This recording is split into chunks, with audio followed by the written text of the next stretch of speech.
They say the holidays are about coming together, about family, about making memories that will last a lifetime. But sometimes those memories aren't the ones you hoped for. My name is Margaret Thompson, though everyone calls me Maggie, and at 58 years old, I thought I understood what Christmas meant to my family. I was wrong.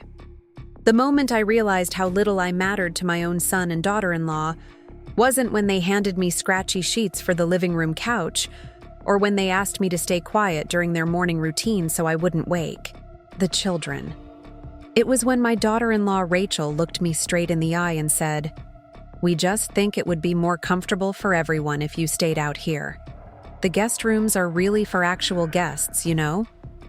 Those words cut deeper than any knife ever could.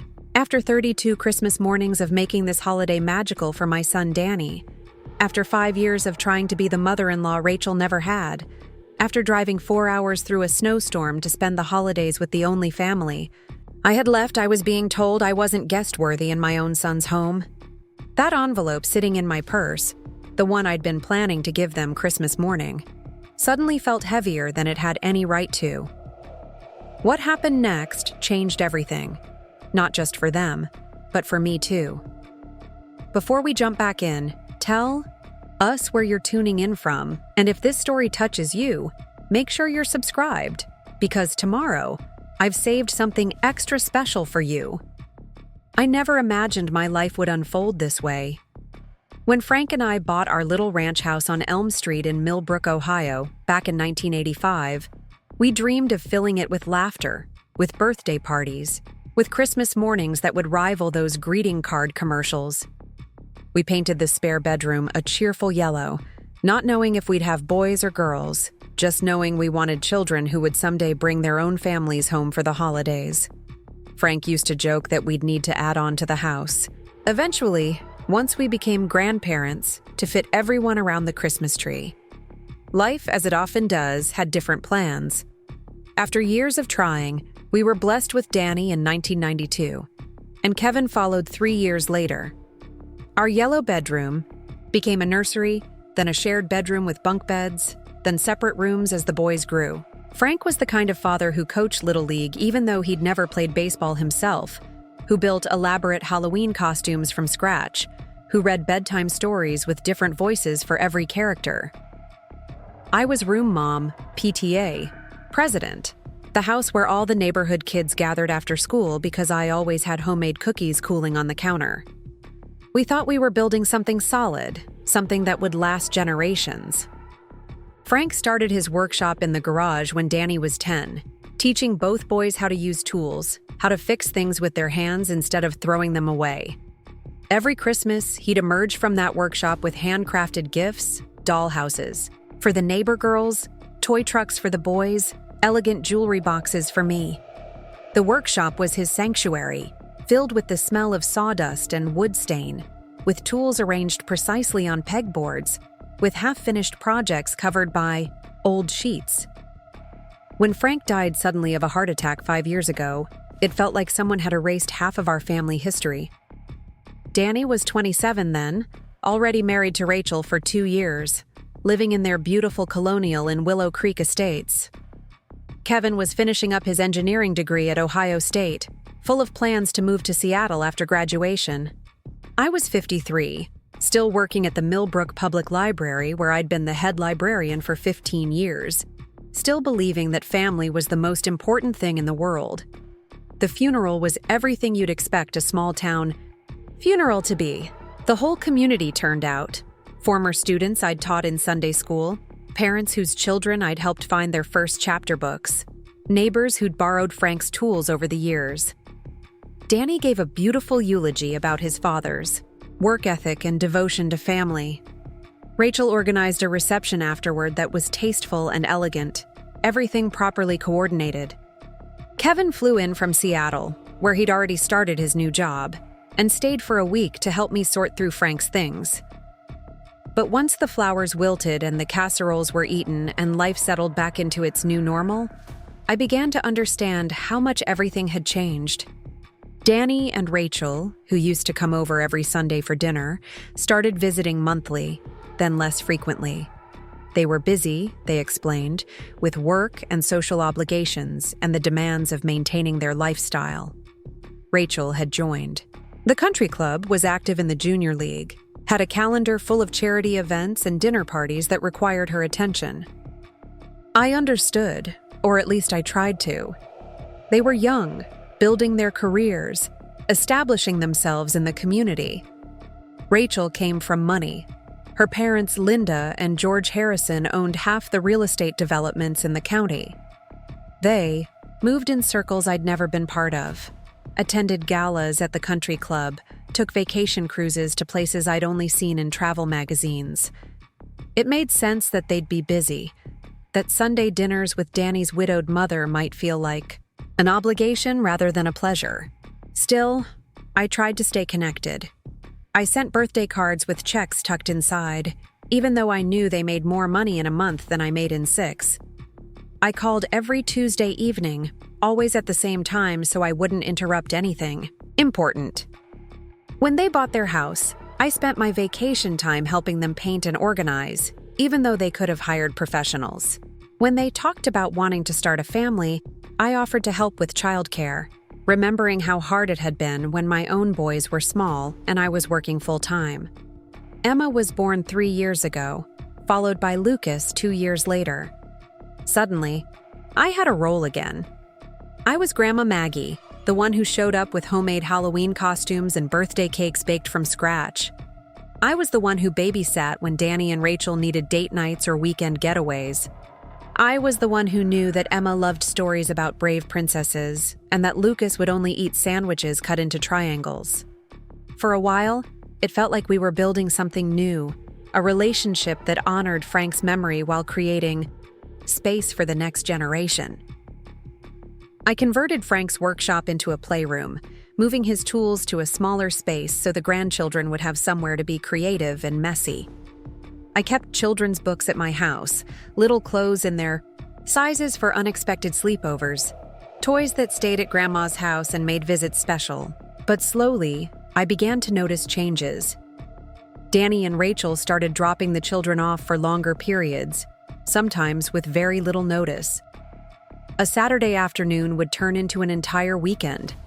A weeknight dinner would extend to an overnight stay because they'd made plans they'd forgotten to mention.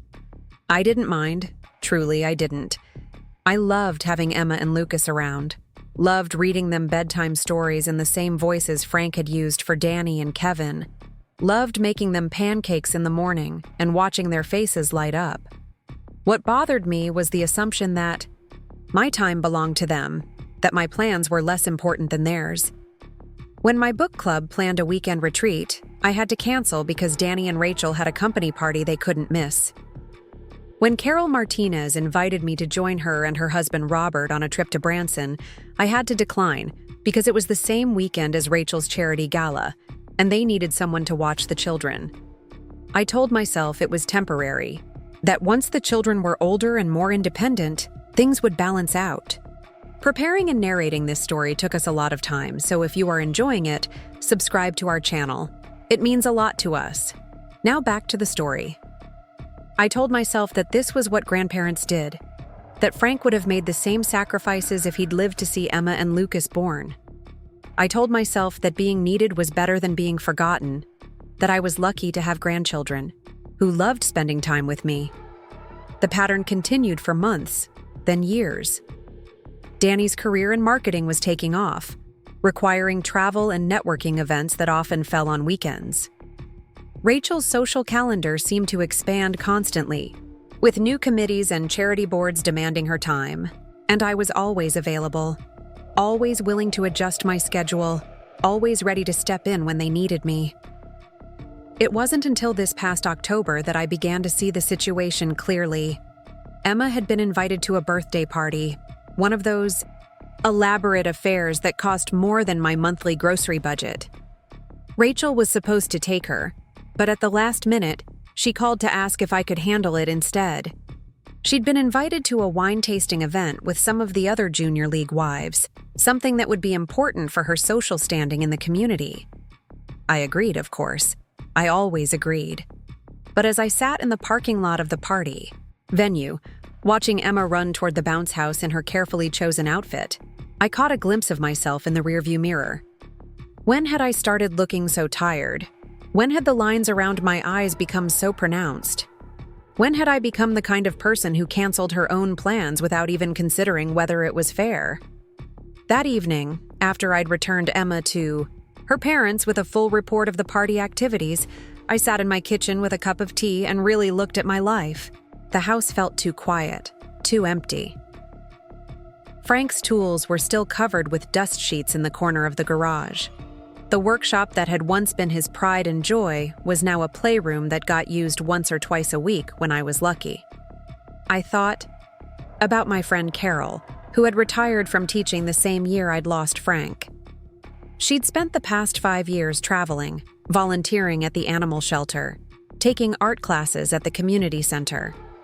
She'd learned to paint watercolors, had joined a hiking group, had even started dating a widower she'd met at church. When I asked her how she'd found the courage to start over at our age, she'd laughed and said, "Maggie, honey, at 58, I figure I've got at least 20 good years left. I'm not spending them waiting for permission to live my life." The conversation haunted me for weeks. Was that what I was doing? Waiting for permission to live my life? I'd been so focused on being available for Danny and Rachel, so determined to be the kind of grandmother my own grandmothers had been, that I'd forgotten to consider what I wanted for myself. Frank had left me well provided for, not wealthy by any means, but comfortable enough that I could afford to retire from the library if I wanted to. I could travel, take classes, pursue hobbies I'd put on hold during my working years.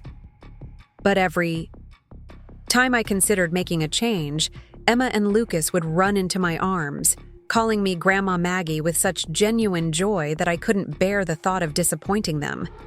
And Danny would mention how much they appreciated having me nearby, how lucky the children were to have a grandmother who was so involved in their lives. Rachel would comment on how helpful I was, how she didn't know what they'd do without me. The compliments felt good, but underneath them, I began to hear something else. Not gratitude exactly, but expectation. The assumption that my time was theirs to organize, that my needs were secondary to their convenience, that my role in the family was to be available whenever they required my services. November passed in a blur of school programs and play dates, Halloween costumes that I sewed by hand because Rachel thought the store-bought ones weren't special enough, babysitting emergencies that always seemed to arise when I'd made plans of my own. I was beginning to feel like hired help rather than family, like someone whose value was measured entirely by what I could do for others rather than who I was as a person. The breaking point came the Tuesday before Thanksgiving.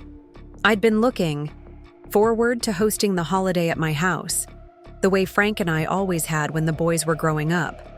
I'd already ordered the turkey, planned the menu, invited Carol and Robert to join us since their own children lived out of state.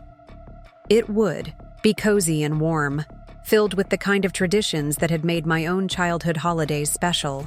Danny called that evening while I was reviewing recipes, his voice carrying that particular tone that usually preceded a request for a favor. "Mom, I hope you don't mind, but Rachel's parents want to host Thanksgiving this year. They've got this caterer they're dying to try, and they think it would be good for the kids to experience a more formal holiday meal." I felt something cold settle in my stomach. "What about our plans? I've already bought everything, invited Carol and Robert." "Can't you just uninvite them? Or maybe they could do something else this year?" Danny's voice carried a note of impatience, as if my disappointment was unreasonable. "This is really important to Rachel's family, Mom. They're trying to include us more in their social circle, and it would mean a lot to them if we showed up as a complete family unit." A complete family unit. The phrase stung more than it should. Have.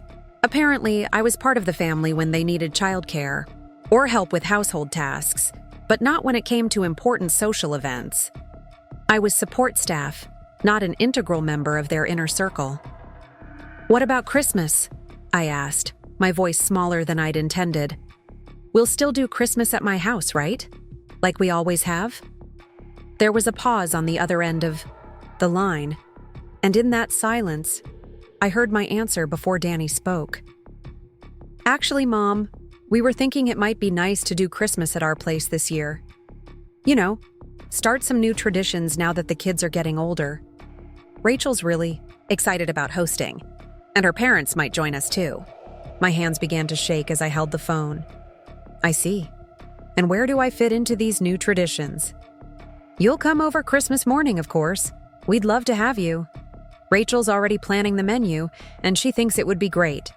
If you could bring your famous sugar cookies. The kids always love those." So I was invited to bring cookies to Christmas at my own son's house, like a neighbor or family friend rather than the woman who had made every Christmas magical for the first 32 years of his life. I was being downgraded from host to guest, from central figure to supporting cast member, and I was supposed to be grateful for the privilege. After I hung up the phone, I sat in my kitchen for a long time, looking at the Thanksgiving decorations I'd already put up, at the stack of recipes I'd been planning to use, at the empty chairs around my dining table that would remain empty while I attended someone else's celebration as an afterthought. This wasn't how I'd imagined spending the holidays as a grandmother. This wasn't the role I'd thought I'd play in my grandchildren's memories. But maybe it was time to stop imagining and start accepting reality. Maybe it was time to understand that the family I'd helped create had evolved beyond needing me in any meaningful way. Maybe it was time to figure out what came next for Margaret Thompson, not as Danny's mother or Emma and Lucas's grandmother, but as a woman with her own dreams and desires and plans for the future. The envelope was still sitting in Frank's workshop, tucked inside his old toolbox where I'd placed it 6 months ago. I'd been saving it for Christmas, planning to give it to Danny and Rachel as a way to secure my grandchildren's future and show them how much I loved them all. But after that phone call, I began to wonder if they deserved what I'd been planning to give them. More importantly, I began to wonder if I deserved better than what I'd been accepting from them. Christmas was still a month away. Maybe it was time to reevaluate what I wanted that envelope to represent and what I was willing to tolerate in the name of family harmony. Maybe it was time to start putting my own needs first, even if it meant disappointing people who had grown accustomed to my endless availability and sacrifice. The woman staring back at me from the kitchen window reflection looked tired, older than her 58 years, worn down by years of putting everyone else's needs before her own. But underneath that exhaustion, I could see something else beginning to emerge. A spark of determination, a hint of the person I used to be before I defined myself entirely through my relationships with others. Frank used to tell me I was the strongest person he knew, that I could accomplish anything I set my mind to. Maybe it was time to remember that woman, to honor her memory along with his, and to figure out what she wanted for the next chapter of her life. Maybe it was time to stop being everyone else's convenience and start being my own priority. The holidays were coming, and with them, the chance to either continue the pattern that had been slowly draining my spirit, or to make some changes that might be uncomfortable in the short term but necessary for my long-term happiness. The envelope in Frank's toolbox represented one possible future, but perhaps there were others worth considering. As I turned off the kitchen lights and headed upstairs to bed, I made a decision. I would go to Christmas at Danny and Rachel's house. I would sleep on their pull-out couch if that's what they wanted, and I would bring my famous sugar cookies as requested. But I would also bring that envelope, and what happened next would depend entirely on how they chose to treat me during what might be our last Christmas together as a family. The time for endless patience and understanding was coming to an end. The time for Margaret Thompson to reclaim her own life was about to begin. December arrived with the kind of bitter cold that makes you question why anyone chooses to live in Ohio. The first snow had already blanketed Millbrook, transforming the town into something that belonged on a Christmas card, all twinkling lights and frost-covered windows. I should have been excited about the holidays approaching, but instead, I felt a growing sense of dread that settled deeper into my bones with each passing day. The Thanksgiving at the Harrisons' house had been exactly what I'd expected. A carefully orchestrated performance designed to impress rather than celebrate. Linda Harrison had hired a catering company from Columbus, the kind that charges more per person than I typically spend on groceries in a week. The table settings were museum quality, the floral arrangements professionally designed, and the conversation topics carefully steered towards safe, socially acceptable subjects like the weather and local charity events. Emma and Lucas had been dressed in matching outfits that probably cost more than my monthly utility bill, their behavior monitored constantly by Rachel, who seemed more concerned with how they appeared to her parents than whether they were actually enjoying themselves.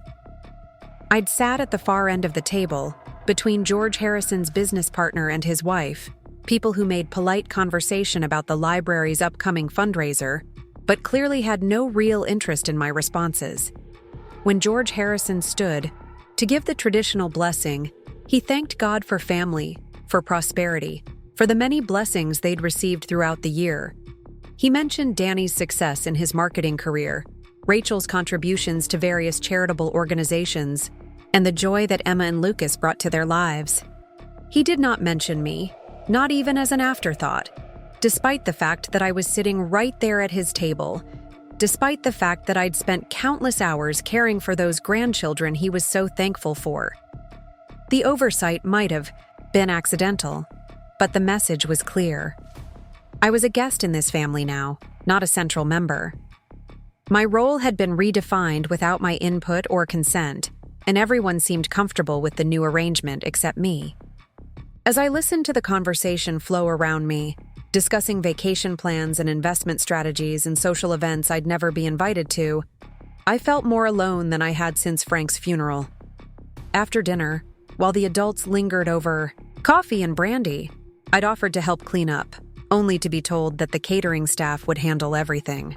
Rachel suggested I might want to rest in the living room, perhaps watch television or read one of the magazines from Linda's collection. The dismissal was polite but unmistakable. They didn't need my help, didn't particularly want my company, and would prefer if I simply stayed out of the way until it was time to leave. I'd spent the rest of the evening sitting on Linda Harrison's pristine white sofa, watching Emma and Lucas play quietly with toys that were clearly meant for display rather than actual childhood enjoyment, listening to conversations that didn't include me, feeling like an intruder in what was supposed to be a family gathering. When Danny finally announced it was time to go, I felt nothing but relief. The drive home had been mostly silent, Emma and Lucas sleepy in their car seats. Rachel, scrolling through her phone, Danny focused on the road. When they dropped me off at my house, Danny had given me a quick hug and promised to call about Christmas plans. Rachel had waved from the passenger seat, already absorbed in whatever was happening on her screen. I'd stood in my driveway, watching their expensive SUV disappear into the night, wondering when I'd become someone who needed to be tolerated rather than treasured.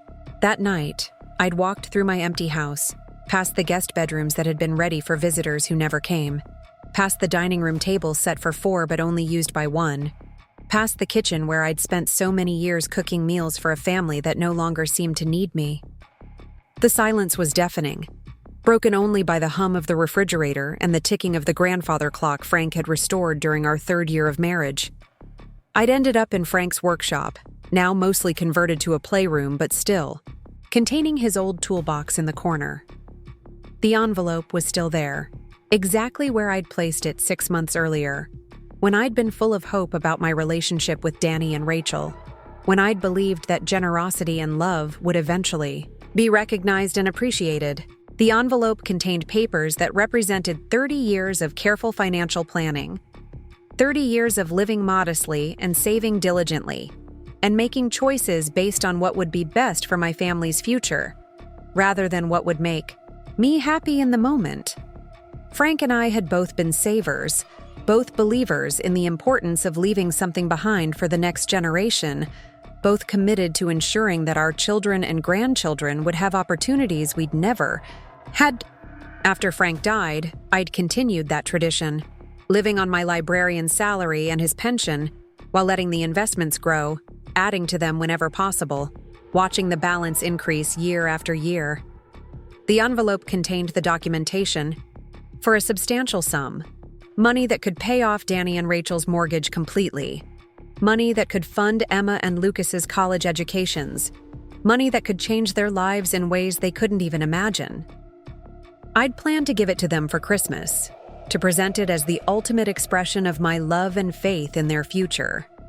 I'd imagined their surprise, their gratitude, their recognition that I'd been thinking of them all along, that everything I'd done had been motivated by my desire to help them succeed. I'd pictured Emma and Lucas understanding, when they were older, that their grandmother had sacrificed her own comfort to ensure their security. But sitting in that workshop after Thanksgiving, holding the envelope in my hands, I'd begun to question whether my planned gift would actually accomplish what I'd hoped. Would Danny and Rachel see it as an act of love, or would they simply accept it as their due, another service provided by the woman who existed to make their lives easier? Would it change how they treated me, or would it simply enable them to continue taking me for granted? More importantly, what would Frank think about how I'd been living since his death? He'd always admired my strength, my independence, my refusal to let anyone treat me as less than I was worth. Would he recognize the woman I'd become, someone who apologized for her own needs, who accepted scraps of attention from her own family, who had forgotten how to advocate for herself?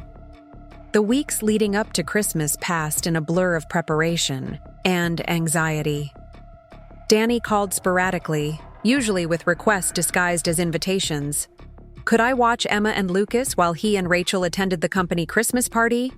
Could I help Rachel with her holiday baking since she was hosting her book club's cookie exchange? Could I pick up some last-minute gifts since I was better at shopping for children than they were?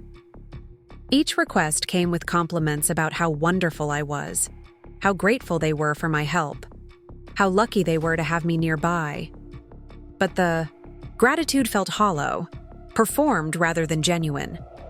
When I occasionally mentioned my own plans, they were dismissed as easily changeable.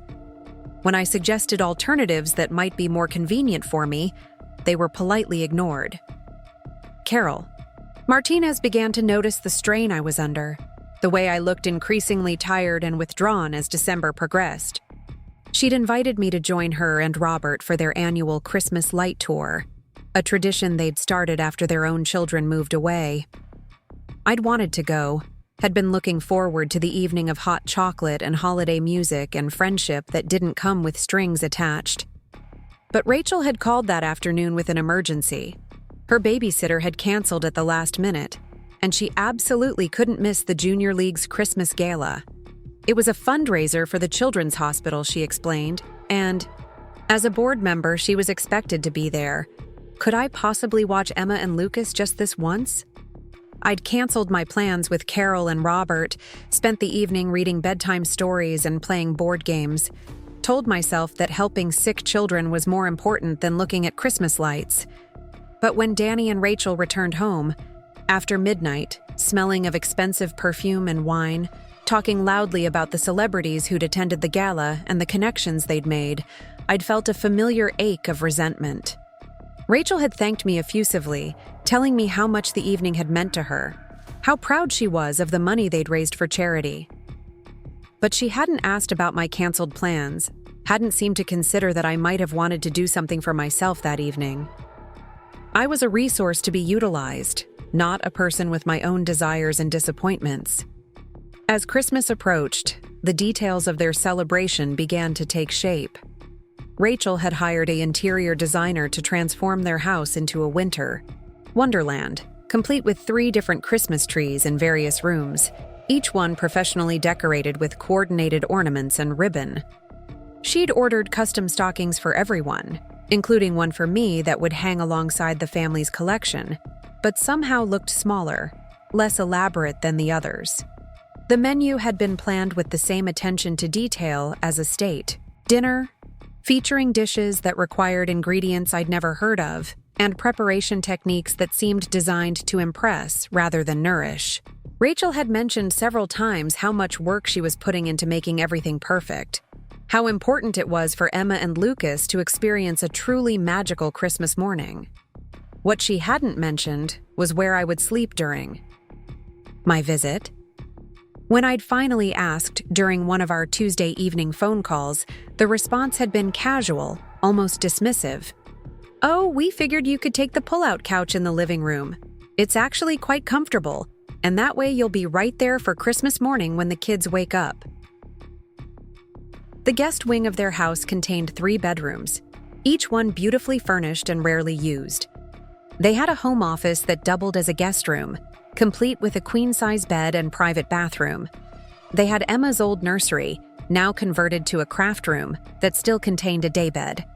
But apparently, none of these spaces were available for the grandmother who'd driven 4 hours through winter weather to spend Christmas with her family. I'd tried to convince myself that it didn't matter, that I was being overly sensitive, that the important thing was being together for the holidays. But the message was unmistakable. I wasn't honored guest in their home. I wasn't even a welcome family member. I was an obligation to be managed with as little disruption to their lives as possible. The week before Christmas, I'd made a decision that surprised even me. I'd called the Millbrook Community Center and volunteered to help serve Christmas dinner to anyone in town who might be spending the holiday alone. Patty Chen, the volunteer coordinator, had been delighted to hear from me, mentioning that they were always short-handed during the holidays when their regular volunteers were busy with their own families.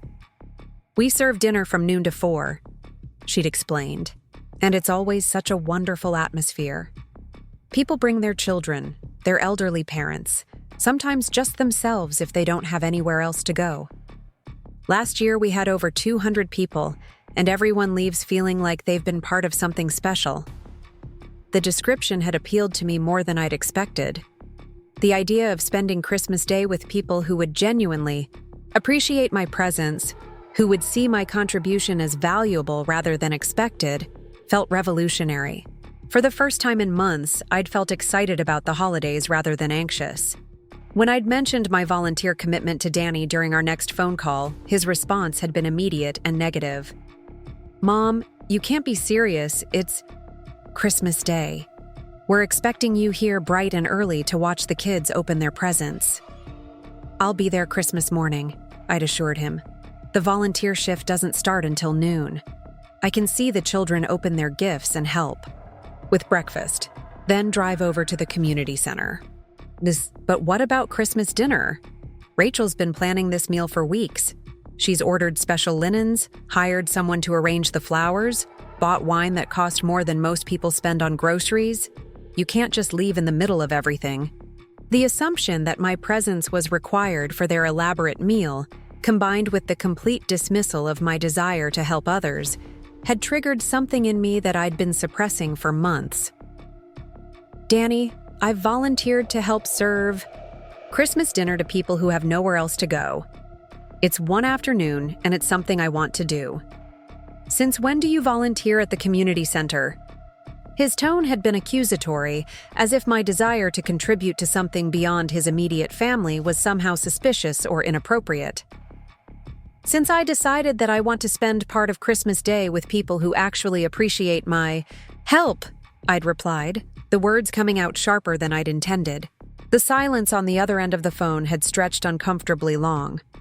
When Danny finally spoke, his voice carried a coldness I hadn't heard since he was a teenager pushing boundaries and testing limits. "Fine, Mom. Do whatever you want. But don't expect us to hold dinner for you if you decide your volunteer work is more important than your own family." After that conversation, the dynamic between us had shifted in ways that were subtle but unmistakable. When Rachel called to discuss what I should bring for Christmas morning, her tone was polite but distant, as if she was speaking to an acquaintance rather than family. When I offered to help with any of the preparation, she'd declined with elaborate excuses about how everything was already organized exactly the way she wanted it. The message was clear. I was expected to arrive, sleep on their couch, participate in their celebration according to their schedule, and be grateful for the privilege. Any attempt to assert my own preferences or needs was seen as selfish, ungrateful, a betrayal of the family harmony they'd constructed around their convenience. 3 days before Christmas, I'd driven to the bank and accessed my safety deposit box, retrieving the envelope I'd been saving for Danny and Rachel, along with several other important documents. The weight of it in my purse felt different now, heavier with possibility rather than hope. The gift I'd planned to give them represented years of sacrifice and saving, but it also represented a choice about what kind of future I wanted for myself. That evening, I'd sat in my kitchen with a cup of tea and really considered my options. I could give them the envelope as planned, securing their financial future while continuing to accept whatever scraps of affection and attention they were willing to offer. I could be the grateful grandmother who slept on couches and canceled her own plans and pretended that being needed was the same as being valued. Or I could make a different choice. I could keep the money I'd saved, use it, to create a life that brought me joy rather than obligation, surround myself with people who saw me as more than a convenient resource. I could honor Frank's memory by living with the same independence and strength he'd always admired in me. The envelope sat on my kitchen table as I considered these possibilities, its contents representing not just money, but the power to change, the direction of my life. In 3 days, I would drive to Danny and Rachel's house, sleep on their pull-out couch, and participate in their version of Christmas morning. What happened after that would depend on how they chose to treat me, and more importantly, on what I decided I was willing to accept from the people who claimed to love me. Frank had always said that Christmas was about love, about family, about creating memories that would last long after the gifts were forgotten. But he'd also taught me that love should be mutual, that family meant treating each other with respect and consideration, that memories worth keeping were built on genuine affection rather than mere obligation. As I turned off the kitchen lights and headed upstairs to pack for what might be my last Christmas as the accommodating grandmother who asked for nothing and accepted everything, I felt something I hadn't experienced in years. Not excitement, exactly, but a sense of anticipation about what might happen when I finally stopped pretending that being needed was enough. The envelope would come with me to Danny and Rachel's house, but what they received on Christmas morning would depend entirely on whether they remembered that the woman sleeping on their couch was someone who deserved better than the scraps of attention they'd been offering. The time for endless patience and understanding was ending. The time for Margaret Thompson to reclaim her own worth was about to begin. Christmas Eve arrived with a vengeance, bringing with it the kind of blizzard that makes driving treacherous and cancels flights across the Midwest. I stood at my kitchen window, watching the snow accumulate on my car windshield, wondering if I should call Danny and suggest postponing my visit until the weather cleared. But I knew what his response would be. The children were expecting me. Rachel had prepared for my arrival, and a little snow had never stopped me before. The truth was, I was looking for an excuse to stay home. The thought of sleeping on their pull-out couch while 3 perfectly good guest rooms sat empty upstairs made my stomach churn with humiliation. The prospect of pretending enthusiasm for their elaborate Christmas production while being treated like hired help made me feel sick with dread. But I'd committed to this visit, and more importantly, I'd committed to seeing what would happen when they learned what was in the envelope. Tucked securely in my purse, the drive to Willow Creek Estates took nearly 2 hours instead of the usual 45 minutes, my windshield wipers working overtime against the heavy snow, my hands gripping the steering wheel so tightly my knuckles ached. Other drivers crept along the interstate at 20 miles per hour, hazard lights blinking, everyone focused on simply reaching their destinations safely. I found myself wondering if the treacherous weather was some kind of omen, a warning that I should turn around and go home to my warm, quiet house where no one would make me feel like an unwelcome intruder. When I finally pulled into Danny and Rachel's circular driveway, the house looked like something from a magazine cover. Every window glowed with warm light. Evergreen garland draped the front porch railings, and enormous red bows adorned each of the gas lanterns flanking their front door. Through the large picture window, I could see their main Christmas tree, at least 12 feet tall, and decorated with what appeared to be hundreds of ornaments in coordinating gold and burgundy colors. Rachel answered the door wearing a cashmere sweater that probably cost more than I spent on clothing in 6 months, her hair styled in perfect waves, her makeup flawless despite the late hour. She looked like she was expecting photographers, rather than her husband's mother arriving after a harrowing drive through a snowstorm. "Maggie, thank goodness you made it safely," she said, stepping aside to let me enter. "We were getting worried about the roads. Danny's been checking the weather reports every 15 minutes. I stomped the snow off my boots and hung my coat in their spacious foyer, noting the fresh flower arrangement on the entry table that must have been delivered that morning despite the weather. Everything in their house was perfectly curated, from the holiday potpourri simmering somewhere nearby to the classical Christmas music playing softly through hidden speakers. "The driving was challenging, but I made it," I replied, hefting my overnight bag and wondering where exactly I was supposed to take it. In my own home, guests were immediately shown to their rooms, given fresh towels, asked if they needed anything to feel comfortable. Here, I stood in the foyer like a delivery person waiting for instructions. Danny appeared from the kitchen, a glass of red wine in his hand, looking relaxed and festive in his expensive wool sweater. "Mom, great timing. We just finished wrapping the last of the presents. The kids are so excited they can barely contain themselves." As if summoned by his words, Emma and Lucas came racing down the hallway, still in their pajamas despite the late hour, their faces flushed with the particular excitement that only comes on Christmas Eve. They launched themselves at me with genuine enthusiasm, their small arms wrapping around my waist, their voices competing to tell me about the snow and the presents and all their plans for tomorrow. "Grandma Maggie, look how much snow there is," Emma exclaimed, dragging me toward the living room window. "Daddy says we might be able to build a snowman tomorrow if it stops falling." "And we left cookies for Santa," Lucas added importantly. "The good kind with the sprinkles, not the healthy ones Mommy usually makes us eat." Their excitement was infectious, reminding me why I'd made the treacherous drive despite my reservations. These children loved me genuinely, completely, without the complicated expectations and resentments that seemed to define my relationship with their parents. When they looked at me, they saw Grandma Maggie, who told the best bedtime stories and always remembered their favorite snacks and never made them feel like their enthusiasm was inconvenient. "We should probably get you two back to bed," Rachel interjected, checking her expensive watch. "Santa won't come if you're still awake, and we have a big day tomorrow." As Danny herded the children toward the stairs, promising one more story. If they went to bed without arguing, Rachel turned to me with a smile that didn't quite reach her eyes. "I've set up the living room for you. The couch pulls out into a perfectly adequate bed, and I've put fresh sheets and a comforter there. The downstairs powder room is right around the corner if you need it during the night." She gestured toward the formal living room, where I could see bedding stacked neatly on the coffee table and pillows arranged on one end of their cream-colored sectional sofa.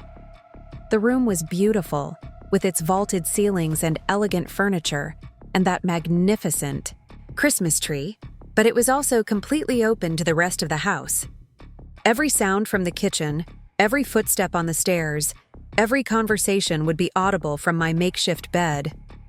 "This is very thoughtful," I managed, though the words tasted bitter in my mouth. Through the archway, I could see the hallway that led to their guest wing, where 3 empty bedrooms waited with real beds and private bathrooms, and the basic dignity that should come with being invited to spend Christmas with your family. "We thought you'd enjoy being right here with the tree," Rachel continued, her tone suggesting she genuinely believed she was doing me a favor. "And you'll have the best view when the children come down in the morning. You won't miss a moment of their excitement." The implication was clear. I wasn't being given a place to sleep so much as being strategically positioned to witness and document their children's Christmas morning without interfering with the flow of their celebration. I was the hired photographer, not a cherished family member deserving of basic hospitality. Danny returned from tucking in the children, his wine glass refreshed, looking pleased with himself for maintaining the delicate balance of holiday excitement and parental authority. They're finally settled. Emma wanted to wait up for you, but I convinced her you'd still be here in the morning. I'm not going anywhere, I said, though even as the words left my mouth, I wondered if they were true. Great. Rachel's made some amazing appetizers if you're hungry, and there's wine if you'd like some. We were just about to watch a Christmas movie before bed. I wasn't particularly hungry after the stress of driving through the storm, but I followed them into the kitchen anyway, hoping for a few minutes of normal family conversation before retreating to my assigned spot on the living room couch. The kitchen was a masterpiece of modern design, all granite countertops and stainless steel appliances and custom cabinetry that had probably cost more than most people's entire homes. Rachel had indeed prepared appetizers, an elaborate spread of imported cheeses and exotic crackers and delicate finger foods arranged on serving platters that looked like they belonged in a boutique hotel. Everything was perfect, beautiful, expensive, and somehow completely lacking in warmth or comfort. This wasn't food prepared with love for family members. This was a display designed to impress. The brie is from this amazing little shop in Columbus, Rachel explained as she arranged napkins beside the food. They age it themselves, and the flavor is absolutely incredible. And those olives are imported from this tiny village in Greece that most people have never heard of. I dutifully sampled the offerings, making appropriate sounds of appreciation, playing my role as the grateful mother-in-law who was impressed by her son's success and his wife's sophisticated tastes. But underneath my polite responses, I felt a growing sense of disconnection from this elaborate performance. When had spending time with family become about showcasing expensive possessions rather than enjoying each other's company? The movie they'd chosen was a romantic Christmas comedy I'd never heard of, something Rachel had been wanting to see that involved beautiful people in expensive clothes navigating minor misunderstandings against a backdrop of perfectly decorated holiday settings. We settled into the family room, Danny and Rachel curled together on their leather sectional, me perched somewhat awkwardly on a chair that was clearly chosen for appearance rather than comfort. As the movie played, I found myself studying my son and daughter-in-law rather than paying attention to the plot. They looked happy, content, perfectly matched in their expensive casual wear and their shared appreciation for the finer things in life. They looked like the kind of couple that appeared in home decorating magazines or luxury car advertisements, attractive and successful, and enviably comfortable with their place in the world. But when had Danny become someone who could sleep comfortably, knowing his mother was spending Christmas Eve on a pull-out couch while empty guest rooms sat unused upstairs? When had he become someone who saw his mother's availability as a given right rather than a generous gift? When had he stopped seeing me as a person deserving of consideration and started viewing me as a resource to be managed? During a particularly tedious romantic scene, Rachel paused the movie to refill her wine glass, and the conversation turned to their plans for the next day. The schedule she outlined was ambitious and precise, choreographed down to the minute like a military operation or a television production. The children will probably be awake by 6, but I've told them they can't come downstairs until 7, she explained. That will give us time to get the coffee started and turn on the Christmas music and make sure everything is set up perfectly. For photos. Photos. Of course. The entire morning would be documented, probably shared on social media to showcase their picture-perfect family celebration. I wondered if I would be included in these photos or carefully cropped out, my presence, acknowledged only when it served their narrative. I've arranged the presents under the tree according to height and color coordination, Rachel continued. It will look absolutely stunning when they start opening everything. And I've prepared a special breakfast casserole that just needs to go in the oven so we won't have to worry about cooking while the children are playing with their new toys. Every detail had been planned, every moment scheduled, every element designed to create the illusion of spontaneous family joy. There was no room in this production for unexpected emotions or genuine reactions, or the kind of messy, chaotic, Love that had characterized Christmas mornings when Danny was small. "What time do you need to leave for your volunteer thing?" Danny asked, his tone suggesting that my commitment to serve Christmas dinner at the community center was a minor inconvenience he was grudgingly accommodating. "The shift starts at noon," I replied. "I should probably leave around 11:30 to allow time for parking and getting organized." Rachel's perfectly shaped eyebrows rose slightly. "You're really going to leave in the middle of Christmas Day to serve food to strangers?" The question was phrased as if my decision was incomprehensible, as if choosing to help people who would be spending Christmas alone was somehow selfish or inappropriate. I felt a familiar surge of the anger I'd been suppressing for months, the frustration of being constantly judged and questioned by people who should have been supporting my choices. "Yes, I'm really going to spend part of Christmas Day helping people who don't have families to celebrate with," I said, my voice sharper than I'd intended. "It's something I want to do, something that feels meaningful to me." "But what about our Christmas dinner?" Rachel pressed. "I've planned this elaborate meal, ordered special ingredients, arranged everything perfectly. It seems strange to miss it for people you don't even know." The assumption that her elaborate meal was more important than my desire to serve others, combined with the dismissive reference to people you don't even know, triggered something in me that had been building for months. These weren't strangers I'd be serving. They were members of my community, people who deserved kindness and dignity, and the chance to feel valued during the holidays, unlike some people I could mention. "Rachel, there will be elderly people at that dinner who haven't had a home-cooked meal in months," I said, my voice steady but firm. "There will be families who can't afford to buy Christmas dinner for their children. There will be people who are spending Christmas alone because their own families don't make time for them. Yes, I think that's more important than your photo-worthy meal." The silence that followed my words was thick with tension. Danny and Rachel exchanged glances, some kind of wordless communication passing between them that I wasn't privy to. When Danny finally spoke, his voice carried a coldness that reminded me uncomfortably of his teenage years. "Mom, I think you're being unfair. Rachel has worked really hard to make this Christmas special for all of us. The least you could do is appreciate the effort she's put in instead of acting like helping strangers is more important than spending time with your own family." The accusation stung, particularly because it revealed how completely he'd missed the point. I wasn't choosing strangers over family. I was choosing people who would appreciate my presence over people who took it for granted. I was choosing dignity over obligation, meaningful service over performative celebration. "Danny, I will be here Christmas morning," I said quietly. "I will watch the children open their presents. I will eat Rachel's special breakfast. I will participate in whatever photos and activities you have planned. But at noon, I will leave to spend a few hours helping others, and then I will come back for dinner if I'm still welcome." "Of course you're still welcome," Rachel said quickly, though her tone suggested otherwise. "It's just that we had hoped this would be a day when we could all be together, when we could focus on family without outside distractions." Outside distractions.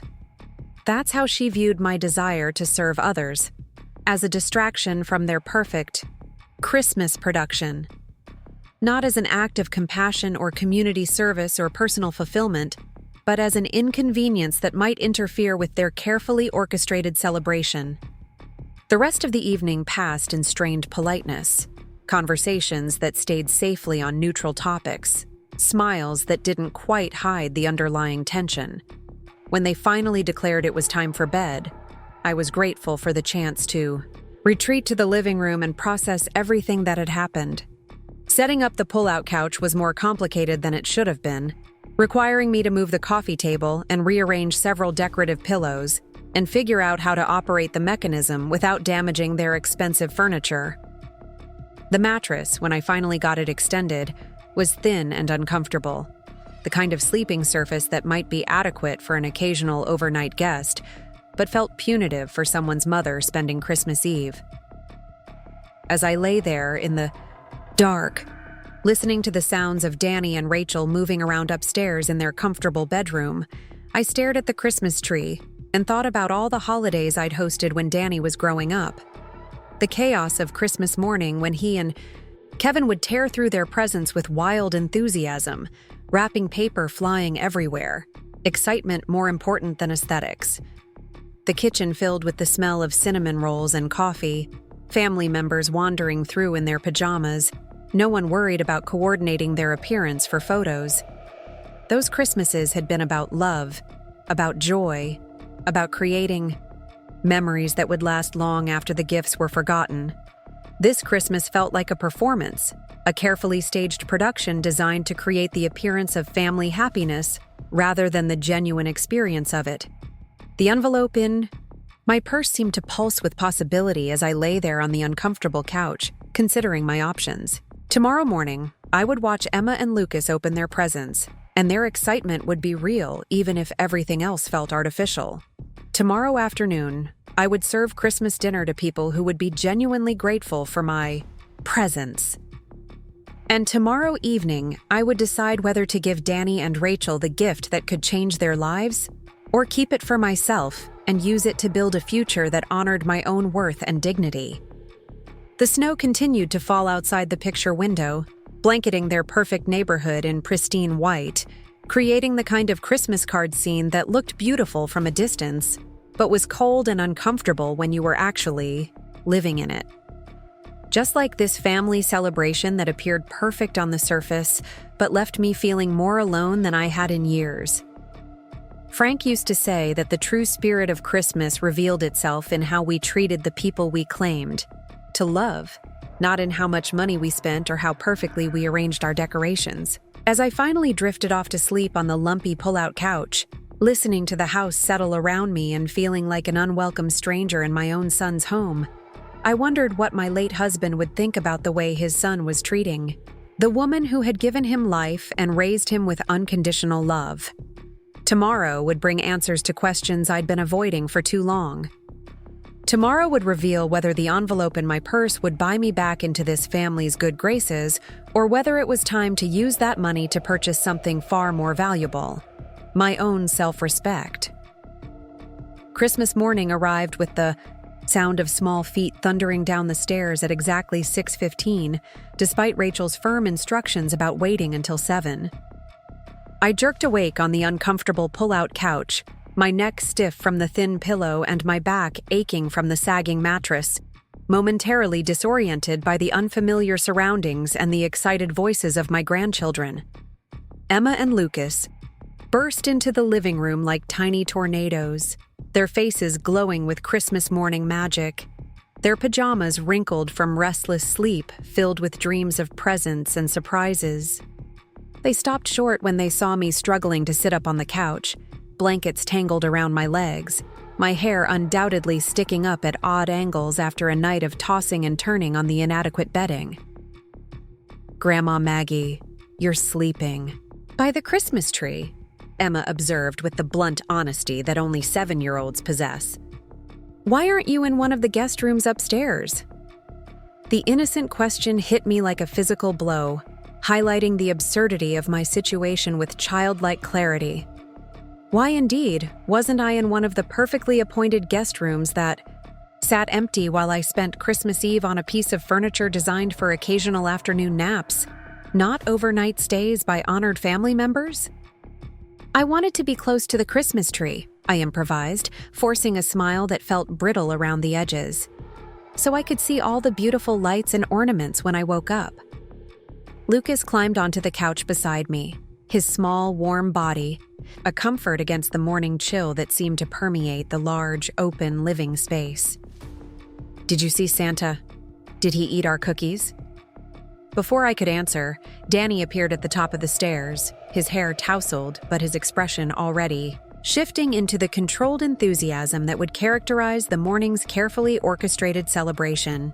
He was followed closely by Rachel, who somehow managed to look perfectly put together despite the early hour, her silk pajama set coordinated and wrinkle-free, her hair styled in casual waves that had probably taken 20 minutes to achieve. "Kids, What did we say about coming downstairs before 7? Danny called, but his tone was indulgent rather than stern. This deviation from the schedule would be allowed because it served the narrative of spontaneous Christmas joy they wanted to create. But Grandma Maggie is already awake? Emma protested, climbing onto my other side and snuggling against my shoulder. And look at all the presents Santa brought. There are so many more than yesterday. She was right. Overnight, the area beneath their magnificent tree had been transformed into a mountain of beautifully wrapped packages, each one adorned with elaborate bows and gift tags written in Rachel's perfect calligraphy. The display was stunning, worthy of a magazine spread, designed to create maximum visual impact for the photos that would undoubtedly document every moment of the morning. Well, since everyone's awake, I suppose we can start a little early, Rachel conceded graciously, as if she hadn't been planning for this exact scenario. Let me just get the coffee started and turn on some Christmas music. As she glided toward the kitchen in her expensive pajamas, I became acutely aware of my own appearance. I'd slept in an old nightgown that had seen better days. My hair was undoubtedly a disaster, and I felt rumpled and unprepared for the performance that was about to begin. In my own home, Christmas morning had always been about comfort and joy, not appearance and presentation. Pajamas were meant to be wrinkled, hair was meant to be messy, and the only thing that mattered was the excitement of being together. Mom, do you want to grab a quick shower before we start? Danny suggested, his tone carefully neutral but his meaning clear. I was not camera ready for the documentation of their perfect Christmas morning. The implication stung. In 32 years of Christmas mornings with my son, appearance had never been more important than presence.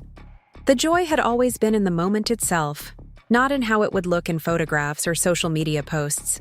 But apparently, those days were over.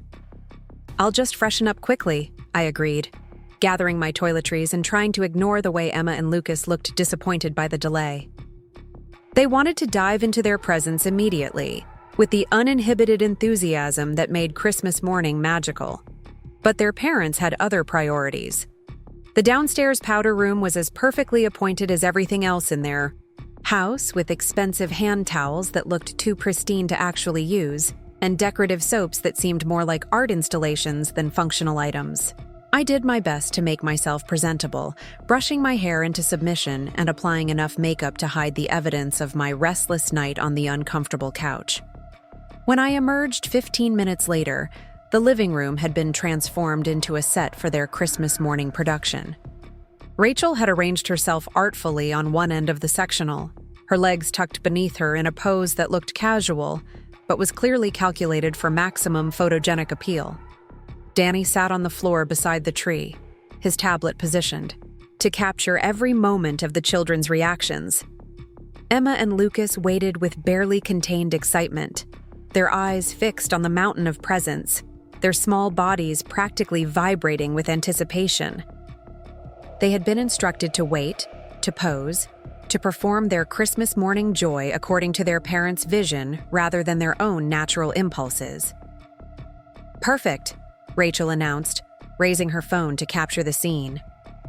Everyone look at me and smile. This is going to be such a beautiful memory. I found myself positioned awkwardly off to one side, clearly included in the frame but not central to the composition.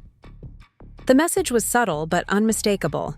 I was part of the Christmas morning documentation, but not the star of it. I was background scenery, not a featured player in their family narrative. Okay, kids, you can start with the stockings, Danny instructed, his tablet recording as Emma and Lucas launched themselves toward the fireplace, where oversized stockings hung from the mantel. What followed was a carefully choreographed dance of present opening, with frequent pauses for photos and video, with constant direction about where to sit and how to hold things and which expressions would look best for the camera. Emma and Lucas played their parts beautifully, their genuine excitement translating well despite the artificial constraints placed on their behavior. But watching them perform their Christmas morning joy while being directed like actors in a commercial Made my heart ache for the spontaneous celebrations we'd had when Danny was their age. Christmas mornings when wrapping paper flew everywhere, and no one cared about getting the perfect shot because we were too busy living in the perfect moment. The gifts themselves were impressive, expensive items that reflected Danny and Rachel's prosperity and their commitment to giving their children the finest things money could buy. Emma received an American Girl doll with a complete wardrobe and accessories that probably cost more than I spent on groceries in 2 months. Lucas unwrapped a motorized toy car that he could actually drive, complete with working headlights and a horn that played musical tunes. There were educational toys and art supplies and books and games, everything beautifully chosen and perfectly age-appropriate. But there was something missing from the entire experience, something I couldn't quite identify until I realized what it was. There was no surprise, no spontaneity, no sense that these gifts had been chosen with love and care and intimate knowledge of what would truly delight these children. Everything felt calculated, selected to create the right impression, rather than to genuinely connect with Emma and Lucas as individuals. The gifts were impressive but impersonal, expensive but somehow lacking in the kind of thoughtful attention that made presents truly meaningful. When the children had worked their way through most of their gifts, Rachel announced that it was time for the adults to exchange presents. She retrieved several beautifully wrapped packages from beneath the tree, each one adorned with ribbons that perfectly matched the room's color scheme. Danny presented Rachel with a jewelry box that clearly came from an expensive boutique, containing a necklace that made her gasp with apparently genuine delight. She gave him a watch that looked like it cost more than my monthly pension, sleek and modern and undoubtedly purchased from one of the high-end stores she frequented. Then they turned to me with smiles that seemed forced, holding a small wrapped package that was clearly an afterthought, something purchased out of obligation rather than affection. "This is for you, Mom," Danny said, his tone suggesting that I should be grateful for being included in their gift exchange at all. I unwrapped the package carefully, trying to maintain an expression of pleasant anticipation, despite the growing certainty that whatever was inside would reflect their fundamental misunderstanding of who I was and what I valued. The box contained a generic gift card to a department store, the kind of present you gave to acquaintances or distant relatives when you couldn't be bothered to put thought into selecting something personal. "We thought you could pick out something you really want," Rachel explained, her smile bright and empty. "You always say you don't need anything, so we figured this would give you the freedom to choose for yourself." The gift card represented everything that was wrong with our relationship. It was convenient for them, requiring no thought or effort or genuine consideration of my interests or needs. It was impersonal, something that could have been given to anyone. It was dismissive, suggesting that they couldn't be bothered to learn enough about my preferences to select an actual gift. "Thank you," I managed, tucking the gift card into my purse next to the envelope that contained more money than they could imagine. "It's very practical." "Your turn, Mom," Danny said expectantly, and I realized they were waiting for me to present them with whatever gift I'd brought for the occasion. This was the moment I'd been anticipating and dreading in equal measure. The envelope in my purse contained documentation for an investment account worth over $300,000. Money I'd accumulated through decades of careful saving and conservative investing, money that could pay off their mortgage and fund their children's college educations and transform their financial future in ways they couldn't even comprehend. I'd planned to give it to them as the ultimate expression of my love and faith in their family, as proof that everything I'd done had been motivated by my desire to secure their happiness and prosperity. I'd imagined their surprise, their gratitude, their recognition that I'd been thinking of them all along, that my sacrifices had been building toward this moment of generosity. But sitting there in their perfect living room, having spent Christmas Eve on their uncomfortable couch, while empty guest rooms sat unused upstairs, having been treated like an inconvenient obligation rather than a cherished family member, I found myself reconsidering everything I'd planned. "Actually," I said slowly, my hand resting on my purse but not moving to retrieve the envelope, I have something a little different in mind this year. The words surprised me as much as they surprised Danny and Rachel. I hadn't consciously decided to change my plan, but something deep inside me was rebelling against the idea of rewarding their treatment of me with the most generous gift I'd ever given anyone. Different how? Rachel asked, her perfectly shaped eyebrows rising slightly with curiosity. I looked around the room at the elaborate Christmas display, at the mountain of expensive gifts, at the children who were already losing interest in their new toys and beginning to fidget with the wrapping paper scattered across the floor. I thought about the community center where I would spend the afternoon, serving Christmas dinner to people who would genuinely appreciate the gift of a home-cooked meal and friendly conversation.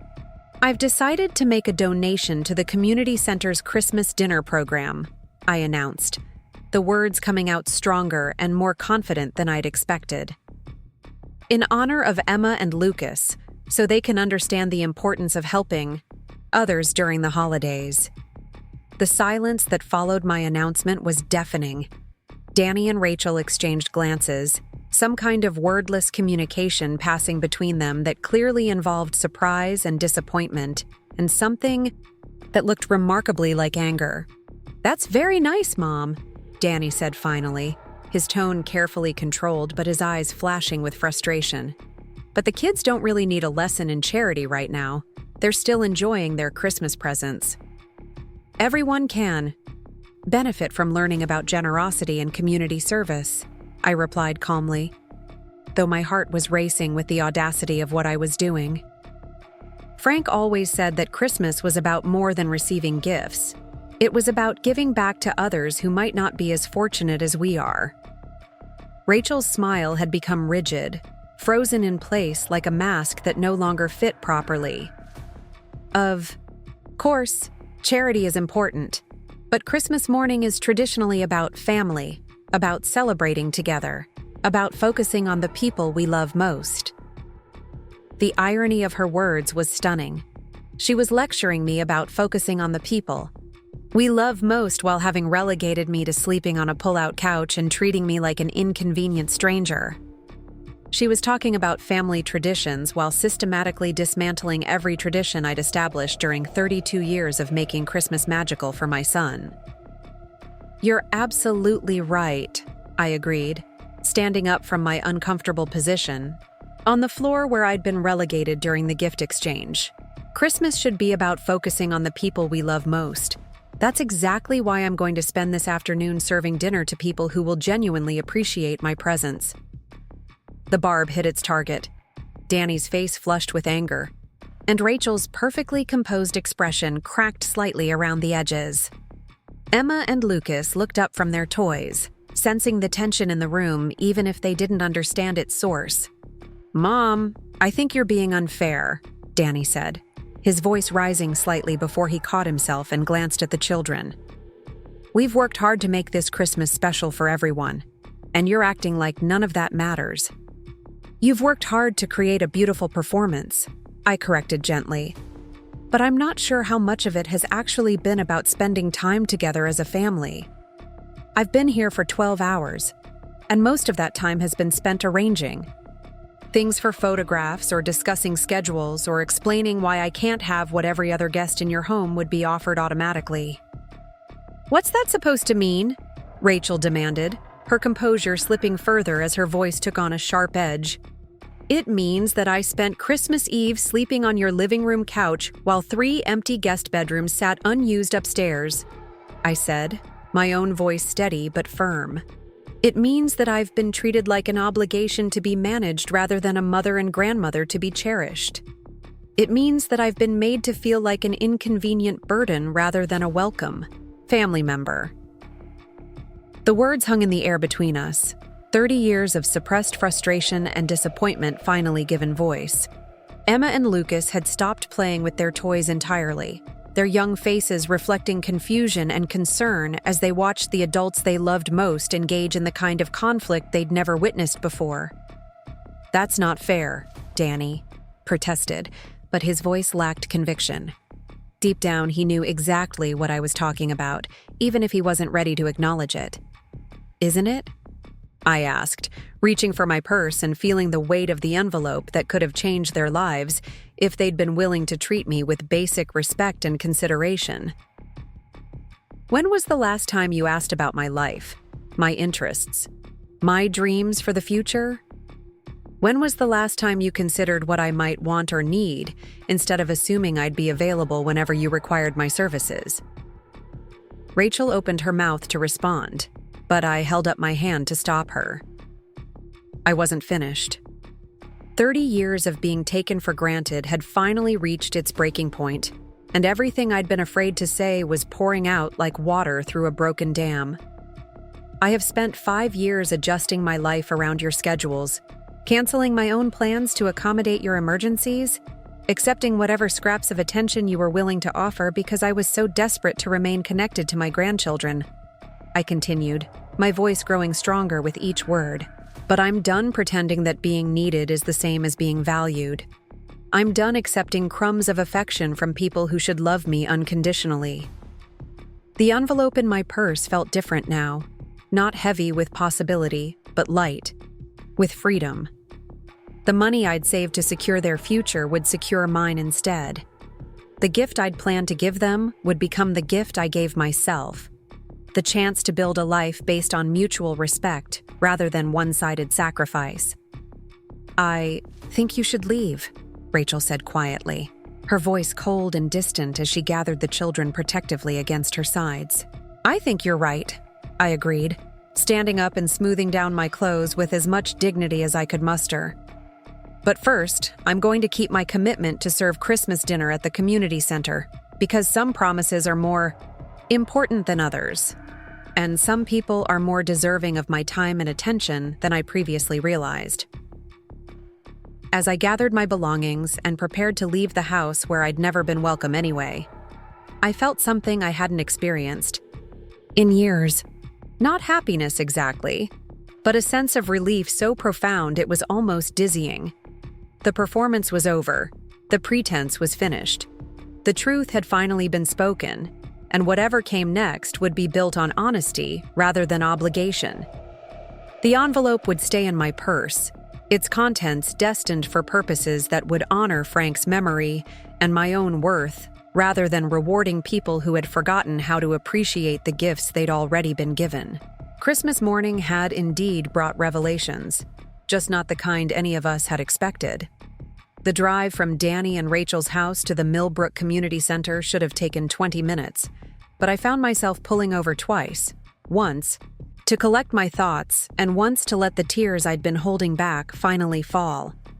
Not tears of sadness exactly, but tears of release, of relief, of something that felt dangerously close to liberation. The weight I'd been carrying for 5 years, the constant anxiety about whether I was needed enough, appreciated enough, loved enough, had lifted so completely that I felt almost dizzy with the absence of it. The community center parking lot was already half full when I arrived, cars dusted with snow and bearing license plates from all over the county. People were arriving alone and in small groups, some carrying covered dishes despite the fact that the meal was supposed to be provided, others empty-handed but wearing expressions of cautious hope. These were my people today, I realized. Not the family that had made me sleep on a couch and treated me like hired help, but the community members who understood what it meant to be grateful for simple kindness. Patty Chen met me at the volunteer entrance, her face lighting up with genuine warmth when she saw me approaching through the snow. Maggie, I'm so glad you made it.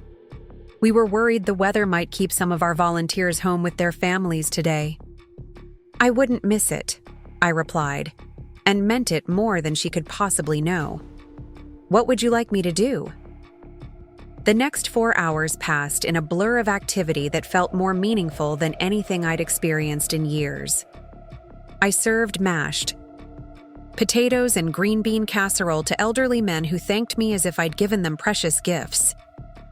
I helped cut turkey for families with small children who watched wide-eyed as their plates filled with more food than they might see in a typical week. I listened to stories from people who had nowhere else to go on Christmas Day, and instead of feeling sorry for them, I found myself envying their honesty about their circumstances. There was Mrs. Patterson, 84 years old, whose children lived across the country and couldn't afford to visit for the holidays. She told me about her late husband's wood-carving hobby, how he'd made beautiful ornaments for the church Christmas tree every year until arthritis made it impossible for him to hold the tools. Her eyes lit up when I mentioned Frank's workshop, and we spent 20 minutes comparing notes about the particular smell of sawdust and the satisfaction of creating something beautiful with your own hands. There was the Rodriguez family, parents, in their 30s with 3 children under 10, who had recently moved to Millbrook when the father lost his job in Toledo. They were grateful for the meal, but more grateful for the conversation, for being treated with dignity rather than pity, for their children to experience Christmas dinner at a real table with other families instead of alone in the cramped motel room where they were staying until they could find permanent housing. There was Bob, a veteran in his 50s who had been living in his car for 3 months after his disability benefits were delayed by bureaucratic complications. He helped me clear tables and wash dishes, working with the quiet efficiency of someone who understood that contributing to the community meal was as important as receiving it. When I complimented his work ethic, he smiled and said, "My mama taught me that there's no shame in needing help, but there's pride in giving it when you can." Each person I met, each story I heard, each grateful smile I received reminded me of something I'd forgotten during my years of being taken for granted by my own family. Service wasn't about performing elaborate gestures or giving expensive gifts, or making sacrifices that left you feeling depleted and resentful. True service was about showing up with genuine care, offering what you had to give freely and without expectation of return, treating others with the dignity and respect that every human being deserved. By 3 o'clock, the last of the dinner, guests had been served, and the volunteer cleanup was well underway. I found myself working alongside Dr. James Sullivan, a widowed physician who had been volunteering at the community center for years. We'd met briefly at various town events, but this was the first time we'd had a real conversation. "You seem different today," he observed as we stacked chairs and folded tables. "Not different bad, just different, like someone who's made an important decision." I paused in my work, considering his words. I suppose I have made a decision. Several, actually, about what I'm willing to accept from people who claim to love me, and what I deserve from the relationships in my life. Dr. Sullivan nodded thoughtfully. Those can be the hardest decisions to make, especially when family is involved. We want so desperately to believe that love will eventually be reciprocated, that patience and sacrifice will eventually be rewarded, that we sometimes lose sight of our own worth in the process. His words struck me with their accuracy. That was exactly what I'd been doing, sacrificing my own worth on the altar of family harmony, accepting less and less while giving more and more, until I'd almost forgotten that I deserved better treatment than I was receiving. "My late wife used to say that we teach people how to treat us," Dr. Sullivan continued, his voice gentle but firm. "If we accept disrespect, we're teaching others that we don't deserve respect. If we accept being taken for granted, we're teaching others that our time and energy have no value." The truth of his observation hit me like a physical blow. I had taught Danny and Rachel how to treat me through years of accepting their increasingly dismissive behavior, their growing assumption that my availability was their right rather than my choice, their gradual transformation of me from beloved family member to convenient resource. "The question now," I said slowly, working through the implications of this realization, "is whether it's too late to teach them something different." Dr. Sullivan smiled, the expression transforming his serious face into something warmer and more approachable. "It's never too late to change the dynamics of a relationship, though it often requires courage that feels impossible to summon. The people who have been benefiting from the old dynamics rarely welcome the new ones without resistance." As we finished cleaning up and prepared to leave, Dr. Sullivan hesitated at the door. "I hope this isn't too forward, but would you be interested in having coffee sometime?" I've been thinking about starting a book club for people our age, and you seem like someone who would bring thoughtful perspectives to the discussions. The invitation surprised me, not because it was unwelcome, but because it represented something I'd almost forgotten existed. The possibility of new relationships built on mutual interest and respect rather than obligation and history. The chance to be valued for who I was now rather than who I'd been to other people in the past. I'd like that very much, I replied, meaning it completely. I haven't been part of a book club in years, but I used to love discussing literature with other readers. We exchanged phone numbers, and I drove home through the early winter darkness, feeling more hopeful about the future than I had in months. The house was quiet when I arrived, but it felt peaceful rather than lonely, filled with the kind of silence that comes from contentment rather than abandonment. I made myself a simple dinner and sat at my kitchen table, looking at the envelope that had remained in my purse throughout the day's revelations. $300,000 that I'd planned to give away in a gesture of love that would never have been appreciated or reciprocated. $300,000 that could instead fund a future built on my own choices, rather than other people's expectations. The phone rang as I was clearing my dinner dishes, and caller ID showed Danny's number. I let it go to voicemail, not ready to engage in whatever conversation he thought would repair the damage done by years of taking me for granted. The message, when I played it back an hour later, was exactly what I'd expected. Mom, I think there was a misunderstanding this morning.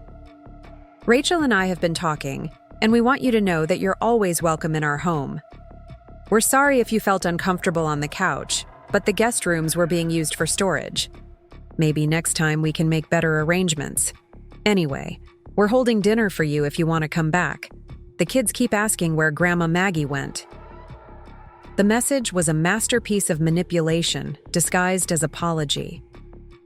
The guest rooms had been used for storage, which was why I couldn't use them, though I'd seen no evidence of storage when I'd glimpsed them through open doorways. There had been a misunderstanding, which implied that the problem was my perception rather than their behavior.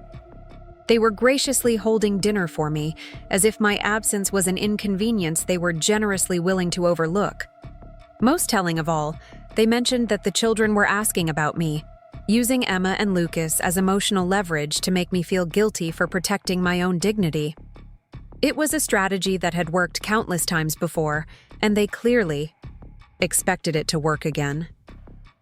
But something fundamental had changed in me during those hours at the community center, during those conversations with people who treated strangers with more respect than my own family showed me. I was no longer willing to accept crumbs of affection from people who should have been offering me the full banquet of love and appreciation. I deleted the message without returning the call. The next morning brought a series of text messages from Rachel, each one more desperate than the last. The first was chatty and casual, asking if I'd gotten home safely and mentioning that they'd saved me a plate of Christmas dinner. The second was more direct, saying they'd been worried when I didn't respond and asking me to call when I had a chance. The third revealed the real concern beneath the surface pleasantries. Maggie, I think we need to clear the air about yesterday. I know you're upset, but walking out on Christmas morning was really hard on the children. They don't understand why you left, and frankly, neither do we. Can you please call so we can work this out like adults? The message was everything I'd come to expect from Rachel. My legitimate concerns were dismissed as being upset, as if my feelings were unreasonable emotional reactions rather than valid responses to years of poor treatment. My decision to leave was characterized as walking out, as if I'd thrown a tantrum rather than made a dignified exit after being told I should leave. Most manipulative of all, she weaponized the children's confusion, making me responsible for their emotional well-being while ignoring her own role in creating the situation. I set the phone aside without responding and made myself breakfast, enjoying the peaceful quiet of my own kitchen and the freedom to eat at my own pace without worrying about anyone else's schedule or preferences. The envelope sat on my kitchen counter where I'd placed it the night before, and as I sipped my morning coffee, I began to formulate a plan for the money it represented. $300,000 could buy me a comfortable retirement, the kind of financial security that would allow me to make choices based on what brought me joy rather than what other people expected of me. I could travel, something Frank and I had always planned to do but never quite managed before his death. I could take art classes, learn photography, volunteer for causes that mattered to me without worrying about whether my commitment conflicted with someone else's needs. I could move to a smaller house in a retirement community where I'd be surrounded by peers who valued friendship and mutual support rather than one-way obligation. Most importantly, I could stop defining my worth through my usefulness to others and start building a life that honored my own dreams and desires. Dr. Sullivan called that afternoon, true to his word about the book club idea. We talked for over an hour about literature and community service and the challenges of building meaningful relationships later in life. He mentioned that he'd been thinking about our conversation at the community center about the importance of teaching people how to treat us. "I've been wondering," he said carefully, "whether you've heard from your family since yesterday. These kinds of confrontations rarely end with immediate acceptance and change." I told him about the voicemail and text messages, about the attempts to minimize my concerns and manipulate me through guilt about the children's reactions. He listened without judgment, offering the kind of thoughtful responses that came from someone who had clearly navigated his own difficult family dynamics. "The hardest part," he observed, "is accepting that some people will never see us the way we deserve to be seen, no matter how much we sacrifice or how patient we are. Sometimes the most loving thing we can do is stop enabling their blindness and start honoring our own worth." His words crystallized something I'd been feeling but hadn't been able to articulate. For years, I'd been so focused on earning Danny and Rachel's appreciation that I'd forgotten to appreciate myself. I'd been so determined to prove my value to them that I'd stopped valuing myself. That evening, I wrote a letter that I had no intention of sending but needed to write for my own clarity. It was addressed to Danny and Rachel, and it contained everything I'd wanted to say for years but had been too afraid to voice. "Dear Danny and Rachel," it began, "I need you to understand that what happened on Christmas morning wasn't a misunderstanding or an emotional outburst.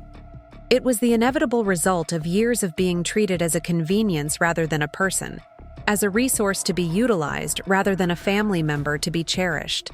I wrote about the countless times I'd canceled my own plans to accommodate their emergencies, about the gradual erosion of our relationship from mutual love to one-sided obligation, about the way they'd systematically excluded me from their real lives while expecting me to remain available for their needs. I wrote about Frank, about the man who had loved me unconditionally and treated me as an equal partner, about the dreams we'd shared and the future we'd planned before his death. I wrote about the woman I'd been before I became so desperate for their approval that I'd forgotten my own worth.